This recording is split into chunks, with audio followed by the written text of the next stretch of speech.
ٹھیک ہے نا, وہ سارے کے سارے ادیان, ان کو مذہب کا نام دیا جاتا ہے, وہ سارے کے سارے باطل ہیں. دین اسلام کے اندر جو 73 فرقے ہیں ان میں سے ایک فرقہ ہے جو اہل سنت والجماعت کا, صرف وہ جنت میں جائے گا, باقی اس کے علاوہ جتنے بھی فرقے ہیں وہ سارے کے سارے جہنم میں جائیں گے. تو آپ کبھی یہ نہ سوچیں اور نہ کبھی یہ کہیں کہ بریلوی, دیوبندی, حنفی, شافعی, مالکی, یہ جو نا وہ بریلوی, دیوبندی اور حنفیوں کی جو 2 قسمیں ہیں, ٹھیک ہے نا, پھر اس کے علاوہ وہ حنفی ہو, شافعی ہو گئے, مالکی اور حنبلی, تو یہ بھی شاید فرقے ہیں. فرقے نہیں ہیں یہ فرقے نہیں ہے یہ. پھر یہ کیا ہے, یہ فقہی مذاہب ہیں. مثلا ایک نص ہے, ایک مسئلہ ہے, اس نص کے بارے میں, اس مسئلے کے بارے میں ہمیں وضاحت چاہیے, یا پھر یہ ہے کہ جدید کوئی مسئلہ پیش آ جاتا ہے اور اس مسئلے کا حل پیش کرنے کے لیے رجوع کہاں کریں گے, کتاب و سنت کی طرف, وہ کتاب و سنت کی طرف رجوع کریں گے. تو ان مذاہب نے اس مسئلے کا مختلف اس کے حل پیش کیے ہیں. آپ کسی بھی مذہب کو اختیار کریں جو کتاب و سنت کے زیادہ قریب ہو تو آپ اس کو اختیار کر سکتے ہیں, لیکن شرط یہ ہے کہ کتاب و سنت میں اس مسئلے کا حل موجود نہ ہو. تو کچھ جدید اس طرح مسائل ہوتے ہیں, اب آپ کسی بھی فقہی مذہب کو دیکھیں اور آپ کے دلائل اس کو زیادہ قبیل لگتے ہیں, آپ اس کو اختیار کر سکتے ہیں, لیکن وہاں پر تقلید شخصی اختیار کرنا, اندھی تقلید کرنا, نصوص کو رد کر کے امام کے قول کو ترجیح دینا, یہ غلط ہے. باقی آپ کسی بھی فقہی مذہب کو اختیار کر سکتے ہیں. اسلام کے اندر جو فرقے ہیں وہ 73 فرقے ہونے والے ہیں, اہل سنت والجماعت کے مقابلے میں 72 فرقے. علماء نے کچھ نے ان کو جمع کیا ہے, کچھ نے کچھ جمع کرنے کی کوشش کی ہے, لیکن حتمی طور پر نہیں کہہ سکتے کہ قیامت تک آنے والے جو 72 فرقے ہیں وہ آ چکے ہیں, وہ سارے کے سارے ان کی فہرست سے سب جہنمی ہیں. کچھ کے نام ذکر ہیں, مثال کے طور پر عقیدے کے باب میں, اصول کے باب میں جنہوں نے اختلاف کیا, جیسے قدری تھے, تقدیر کا جنہوں نے انکار کیا. تقدیر کا انکار کرنا کیا ہے, کفر ہے.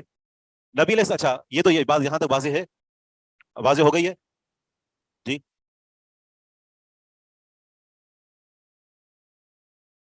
باطل عقیدہ مذہب کو بورڈ پر سمجھا دیں. مختصر یہ کہ لفظ مذہب اگر دین اسلام کے مد مقابل بولا جائے تو اس سے مراد ادیان ہوتے ہیں, اور اگر یہ لفظ مذہب دین کے اسلام کے اندر بولا جائے تو اس سے مراد فقہی مذاہب ہوتے ہیں. ان کو ہم فرقے اس لیے نہیں کہتے کہ فرقہ اگر کہیں گے تو فرقہ کا مطلب یہ ہوا کہ یہ فرقے سارے جہنم میں جائیں گے, اہل سنت والجماعت کے مد مقابل ہو جائیں گے. فرقہ کے لفظ استعمال نہیں کریں گے ان کو, حنفی فرقہ نہیں کہتے جی. صحیح. لیکن اگر اہل حدیث اپنے آپ کو اہل سنت والجماعت کہتا ہے, کیا وہ جنتی ہے؟ نہیں ہے, ایسا نہیں ہے, لیکن عمل ضروری ہے. اہل سنت والجماعت کے جیسا عمل ضروری ہے. یہاں تک بات سمجھ آ گئی. اگلی بات یہ ہے, جب قیامت کا دن ہوگا اور نبی علیہ الصلوۃ والسلام کے پاس حوض پر لوگ آئیں گے اور آپ علیہ الصلوۃ والسلام کو بتایا جائے گا کہ انہوں نے دین کے اندر بدعتیں ایجاد کی تھیں, تو آپ علیہ الصلوۃ والسلام فرمائیں گے کہ ان کو مجھ سے دور کر دیا جائے. یہ جو آئیں گے, یہ جو آپ علیہ الصلوۃ والسلام کے پاس آئیں گے اور ان کو اور آپ کے درمیان جداگی پیدا کر جائے گی. سوال یہ ہے کہ یہ جو آنے والے ہوں گے یہ فرقے ہوں گے یا مذہب ہوں گے؟ دیکھیں, اگر آپ کہیں گے نا مذہب مذہب, تو محض انہوں نے مذہب کو اختیار کرنے کی وجہ سے کیا وہ جہنم میں چلے جائیں گے؟ فرقے ہوں گے تو اس کا مطلب یہ ہے کہ اہل سنت والجماعت کے مد مقابل اگر کسی کا عقیدہ صحیح اور بدعتی تو وہ بھی جنت میں جائے گا. تو ان کو دور کر دیا جائے گا نا آپ علیہ الصلوۃ والسلام سے. تو ہم یوں کہیں گے کہ بدعت کی 2 قسمیں ہیں. ایک وہ ہوتی ہے بدعت جو کہ مکفرہ ہوتی ہے, اور ایک وہ بدعت ہے جو کہ مفسقہ ہوتی ہے, فاسق کرنے والی. تمام فرق دالہ جو 72 فرقے جو جہنم میں جائیں گے, ان کی جو بدعات ہیں نا وہ بدعات ہیں مکفرہ. یہ سے خلق قرآن کا دعویٰ, یہ ایک بدعت ہے کہ نہیں ہے؟ بدعت ہے, لیکن کیا یہ فاسق بنانے والی ہے یا یہ دین اسلام سے خارج کر دینے والی ہے؟ جی, خلق قرآن کا دعویٰ کیا ہے؟ بندہ ایسے گناہ گار ہوتا ہے یا کافر بن جاتا ہے؟ کافر بن جاتا ہے. تو ایک وہ بدعت ہوتی ہے جو فرقے کرتے ہیں, اور فرقوں والی جو بدعت ہوتی ہے وہ بدعت مکفرہ ہوتی ہے. دوسری بدعت وہ ہوتی ہے جو اہل سنت والجماعت سے وابستہ افراد جن کے مختلف فقہی مذاہب ہیں ان کے افراد کرتے ہیں, اور وہ بدعت مفسقہ ہوتی ہے, فاسق کرنے والی, مفسقہ. جیسے مثلا عید میلاد النبی ہے, جیسے مثلا اذان سے پہلے الصلوۃ والسلام کہنا, جیسے مثلا یعنی قرآن خوانی کروانا. تو یہ ساری بدعتیں کون سی ہیں؟ یہ فاسق کرنے والی. نبی علیہ الصلوۃ والسلام جب عہدے کوثر پر ہوں گے تو دونوں طرح کے لوگ آئیں گے, یعنی وہ بھی جنہوں نے بدعت مکفرہ کی ہوگی اور وہ بھی جنہوں نے بدعت مفسقہ کی ہوگی. بدعت مکفرہ والوں کو جب دور کیا جائے گا ہمیشہ جہنم میں ڈالا جائے گا, لیکن جن لوگوں نے بدعت مفسقہ کی, جب تک ان کے اس یعنی برائی اور دین کے اندر ایک نیا کام ایجاد کرنے کی وجہ سے جب تک ان کو سزا میں نہیں ملے گی تب تک یہ جنت میں نہیں جائیں گے. عقیدہ درست ہے, بدعتوں کا ارتکاب کرتے رہے گے, لیکن بدعت کون سی ہے؟ مفسقہ ہے. جب ان کو سزا پہلے دور کر دیا جائے گا, سزا مل جائے گی, بالآخر یہ بھی جنت میں جائیں گے. تو اپنا جو مفہوم ہے نا وہ فقہ اور مذہب کے حوالے سے اس کو کلیئر کرنا ضروری ہے. جی, یہ فقہ کا مطلب ہوگا ابدی جہنمی ہے, یہ مذہب ہے, یہ فقہی مذاہب ہے. فرقے کا مطلب یہ ہوتا ہے کہ ان کا عقیدہ یہ اللہ کو, مثلا بندہ یہ کہ جیسے ہم یہاں پڑھ رہے ہیں نا, یہ باقاعدہ یہ ایک فرقہ ہے معطلہ, باقاعدہ فرقہ ہے ایک مشبہہ, یہ فرقہ ہے باقاعدہ قدریہ ایک فرقہ ہے, ٹھیک ہے نا. یہ اسی طرح جو ہے وہ خلق خوارج ایک فرقہ ہے. ٹھیک ہے, تو یہ جو ہے یہ سارے کے سارے فرقے ہیں جو جہنم میں جائیں گے. اور شیخ جو لوگ یہ کہتے ہیں کہ آپ صلی اللہ علیہ وسلم ہمیشہ زندہ ہیں, ہر جگہ موجود ہیں, تو یہ کس قسم کا یہ بھی بدعت ہے, اور بدعت ہے؟ بدعت مکفرہ نہیں ہے, یہ مفسقہ ہے یہ. یعنی ایسا نہیں کہ بندہ اگر کوئی کہتا ہے کہ نبی علیہ الصلوۃ والسلام اگر اپنی قبر کے اندر زندہ ہیں اور نصوص سے اس کو اشکال ہو جاتا ہے, تو کیا اس عقیدے کی بنا پر, کیا یہ ایسا عقیدہ ہے کہ جس کی بنا پر بندہ دین اسلام سے نکل جائے؟ نہیں ہے. اہل بدعت کے پیچھے نماز نہ پڑھنے کے پیچھے وجہ یہی ہوتی ہے کہ وہ بدعت مفسقہ کے مرتکب ہوتے ہیں. بدعت مکفرہ کے پیچھے تو بالکل نماز نہیں پڑھیں گے. ٹھیک ہے, تو بریلوی کے پیچھے نماز پڑھنا منع کیوں ہے اگر صرف فقہی مسائل ہیں؟ ہاں, اب یہ سوال پیدا ہوتا ہے, آپ یہ نہیں کہیں بریلوی کے پیچھے, ہر وہ بندہ کہ جس کا عقیدہ درست نہیں ہے, ہر وہ بندہ کہ جس کا عقیدہ درست نہیں ہے, تو اس کے ساتھ اختلاف ہمارا مذہب کے اندر یعنی فروعی مسائل میں یا اصولی مسائل میں, جس بندے کا عقیدہ درست نہیں ہے تو اس سے اختلاف کس میں ہوا؟ عقیدے میں ہوا. اور عقیدہ کیا ہے؟ اصولی مسائل میں سے. اور اصولی مسائل میں اہل سنت والجماعت کا جو مخالف وہ کیا ہے؟ ابدی جہنمی ہے. تو اگر عقیدے میں اگر وہ غلط ہے, ہم بریلویوں کے پیچھے نماز کیوں نہیں پڑھتے؟ کیا صرف اس وجہ سے کہ وہ بریلوی ہیں, یا اس وجہ سے کہ ان کا عقیدہ درست نہیں ہے؟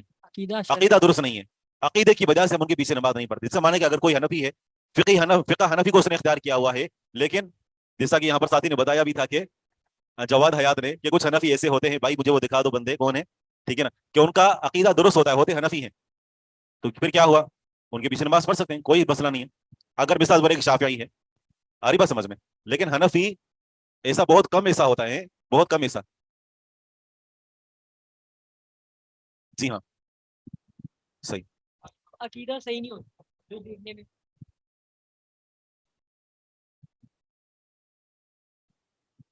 عقیدہ کے لفظ عقیدہ کا پتہ نہیں ہوتا, بالکل ایسے بھی ہوتے ہیں. صحیح.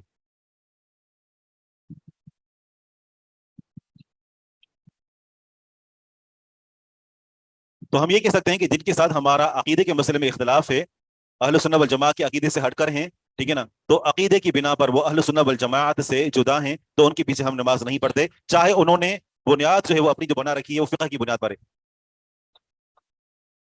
یہ نہیں کہیں گے, دیکھیں ہم یہ کہیں گے کہ اگر بریلویوں میں سے جو مشرک ہے تو اس کی جو بدعت ہے, کیا کیوں ہنس رہے؟ بریلویوں میں سے, اچھا ٹھیک ہے, اچھا اگر بریلویوں میں سے اگر کوئی مشرک ہے تو اس کی بدعت کیا ہے؟ یہ مکفرہ ہے. تو ظاہر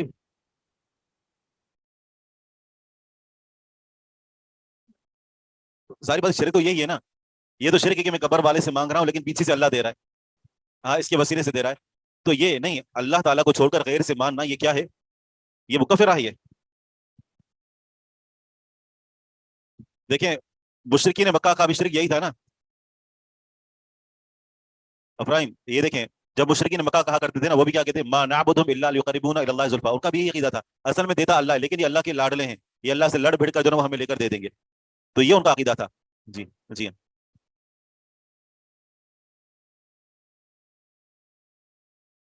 صحیح صحیح.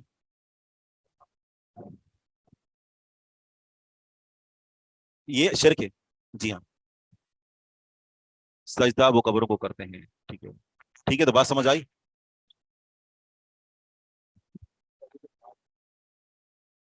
اگر محض بدعت مفسقہ ہے تو ان کے پیچھے نماز پڑھنے سے بچنا ضروری ہے, کیونکہ ایسا ہوگا تو پھر اگر مثال کے طور پر آپ تو جانتے ہیں, آپ اپنے بچوں کو بھی لے کر جاتے ہیں, آپ کے بعد پھر آپ کے بچے انہیں کے پیچھے چلیں گے کیونکہ وہ کہیں گے کہ ہمارے ابا یہاں پڑھتے تھے تو لہٰذا یہ صحیح ہے. عقیدہ درست ہے لیکن آپ اکیلے پڑھیں, بچوں کو نہ لے جائیں. عقیدہ درست ہے نا.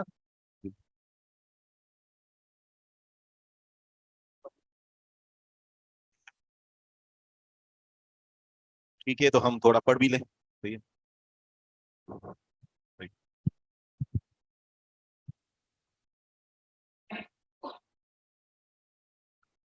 هذا رد لقول المشبهة الذين يشبهون الخالق بالمخلوق, یہ مشبہہ کے قول کا رد ہے جو خالق کو مخلوق کے ساتھ مشابہ قرار دیتے ہیں. آگے تشبیہ کا حکم آ رہا ہے. قال الله عز وجل ليس كمثله شيء وهو السميع البصير وليس المراد نفي الصفات.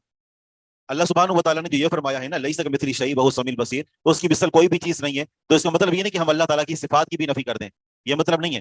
مراد یہ ہے کما یقول اہل البدع, جیسا کہ اہل بدع جنہوں نے اسماء اور صفات میں تعدیل کی وہ کہتے ہیں کہ اس کی مثل کوئی بھی چیز نہیں ہے, لہذا لفظ کو بھی ثابت نہ کریں. جب اس کی مثل کوئی بھی چیز نہیں ہے تو مخلوق کے لیے لفظ ید ثابت ہے، تو لہذا ید کو بھی ثابت نہ کریں، کوئی بھی ایسا لفظ جو مخلوق کے لیے ثابت ہے اس کو بھی ثابت نہ کریں۔ فمن کلام ابی حنیفہ رحمہ اللہ فی الفقہ الاکبر، امام ابو حنیفہ رحمہ اللہ کی کتاب الفقہ الاکبر جو ان کی طرف منسوب ہے، جو کہ ان تک صحیح سند کے ساتھ نہیں پہنچتی، اور اس کے اندر بھی عقیدے کے حوالے سے کچھ انحرافات موجود ہیں، تو بہرحال کتاب ان کی طرف منسوب ہے تو ان کا نام ذکر کرتے ہوئے کہتے ہیں کہ لا یشبہ شیئا من خلقہ، اللہ تعالیٰ مخلوقات میں سے کسی بھی کے ساتھ مشابہت نہیں رکھتا، ولا یشبہہ شیء من خلقہ، اور نہ ہی اس کے مشابہ ہے کوئی بھی چیز اس کی مخلوق میں سے۔ دو باتیں، لا یشبہ شیء من خلقہ، اللہ تعالیٰ مخلوق کے مشابہ نہیں ہے، اور مخلوق میں سے کوئی مخلوق اللہ کے مشابہ نہیں ہے، دونوں کے حکم علیحدہ ہیں۔ تو مقال بعد ذلك، اس کے بعد انہوں نے فرمایا وصفاتہ کلھا خلاف صفات المخلوقین، اللہ تعالیٰ کی جتنی بھی صفتیں ہیں وہ مخلوقات کی صفات کے خلاف ہیں، مخلوقات کی صفات سے جدا ہیں۔ یعلم لا کعلمنا، وہ جانتا ہے لیکن ہمارے جاننے کی طرح نہیں۔ ویقدر لا قدرتنا، وہ قدرت رکھتا ہے لیکن اس کی قدرت ہماری قدرت کی طرح نہیں ہے۔ ویرا لا کرؤیتنا، وہ دیکھتا ہے لیکن اس کا دیکھنا ہمارے دیکھنے جیسا نہیں ہے۔ انتہا کلامہ رحمہ اللہ۔ وقال نعیم بن حماد، امام نعیم بن حماد رحمہ اللہ ان کا یہ قول ہے، کہتے ہیں من شبہ اللہ بشیء من خلقہ فقد کفر، حکم واضح کر رہے ہیں، اس پر توجہ دیں۔ کہتے ہیں جس شخص نے اللہ تعالیٰ کو مخلوقات میں سے کسی چیز کے ساتھ مشابہ قرار دیا تو اس نے کفر کیا۔ جو کہتا ہے کہ اللہ تعالیٰ مخلوق جیسا ہے تو یہ کفر ہے۔ ومن انکر ما وصف اللہ بہ نفسہ فقد کفر، اور جس نے انکار کیا ان تمام چیزوں کا کہ جن کے ذریعے سے اللہ تعالیٰ نے اپنے نفس کو متصف قرار دیا ہے، تو اس سے آدمی نے کفر کیا۔ معلوم ہوا کہ صفات کا انکار کرنا یا اسماء کا انکار کرنا کیا ہے؟ کفر ہے، اور یہ کفر جن فرقوں نے کیا وہ فرقے ابدی جہنمی ہیں۔ وَلَيْسَ فِي مَا وَصَفَ اللَّهُ بِهِ نَفْسَهُ وَلَا رَسُولُهُ تَشْبِيهٌ، اور جو اللہ سبحانہ و تعالیٰ نے اپنے نفس کے اوصاف بیان فرمائے ہیں اور جو اس کے رسول نے اللہ تعالیٰ کے اوصاف بیان فرمائے ہیں اس میں کوئی تشبیہ نہیں ہے۔ ٹھیک ہے، تو یہاں تک یہ بات معلوم ہوئی۔ اور اگر یوں کہا جائے، یہ بات پہلے بھی ہم نے واضح کر دی تھی کہ اگر یہ کہا جائے نا کہ مخلوقات میں سے کوئی مخلوق اللہ کے مشابہ ہے تو یہ مخلوق کو ہم نے اللہ تعالیٰ کے ساتھ شریک قرار دیا تو یہ شرک کہلائے گا۔ وقال خلق کثیر من ائمۃ السلف، اور ائمہ سلف میں سے بہت ساری مخلوق نے، بہت ساری یعنی لوگوں نے یہ بات کہی ہے۔ علامت الجہمیت تسمیتہم اہل السنت مشبہۃ، جہمیہ کی علامت یہ ہے، جہمیہ کی نشانی یہ ہے کہ یہ اہل سنہ والجماعہ کا نام رکھتے ہیں کہ مشبہہ ہیں۔ اہل سنہ والجماعہ یہ اللہ تعالیٰ کی صفات کو مخلوقات کی صفات کے مشابہ قرار نہیں دیتے، صرف وہ لفظ کو ثابت کرتے ہیں جو اللہ نے خود ثابت کیا ہے۔ محض لفظ کو ثابت کرنے کی وجہ سے جہمیہ کہتے ہیں تم نے تشبیہ دے دی تو مشبہہ بن گئے۔ تو جہمیہ کی نشانی یہ ہے کہ وہ اہل سنہ والجماعہ کو مشبہہ قرار دیتے ہیں۔ کیا اہل سنہ والجماعہ مشبہہ ہیں؟ نہیں ہے، تو پھر وہ مشبہہ کیوں کہتے ہیں؟ کیونکہ انہوں نے اہل سنہ والجماعہ نے صرف لفظ ثابت کیا، تو کہتے ہیں لفظ چونکہ اللہ کے لیے بھی ثابت ہے مخلوق کے لیے بھی ثابت ہے، تو لفظ کو ثابت کرنے سے تم نے اللہ تعالیٰ کو مخلوق کے مشابہ قرار دیا، لہذا تم مشبہہ بن گئے۔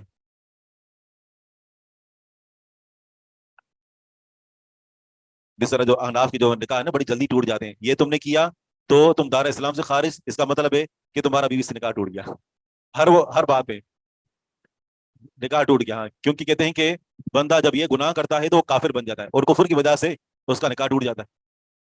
ہاں، تو یہ جو نا وہ ان کے وضو اور ان کے نکاح بڑے کمزور ہوتے ہیں۔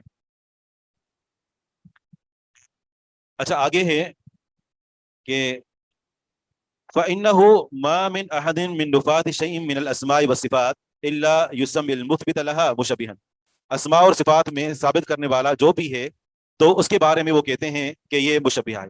فَإِنَّهُ بس نہیں ہے، بلا شبہ، مَا مِنْ أَحَدٍ مِنْ نُفَاةِ شَيْءٍ، صفات کی نفی کرنے والا جو بھی ہے، اسماء اور صفات کی نفی کرنے والا، إِلَّا يُسَمِّي الْمُثْبِتَ لَهَا مُشَبِّهًا، اسماء اور صفات کو ثابت کرنے والے کو یہ مشبہ کہتے ہیں۔ آئی بس سمجھ میں؟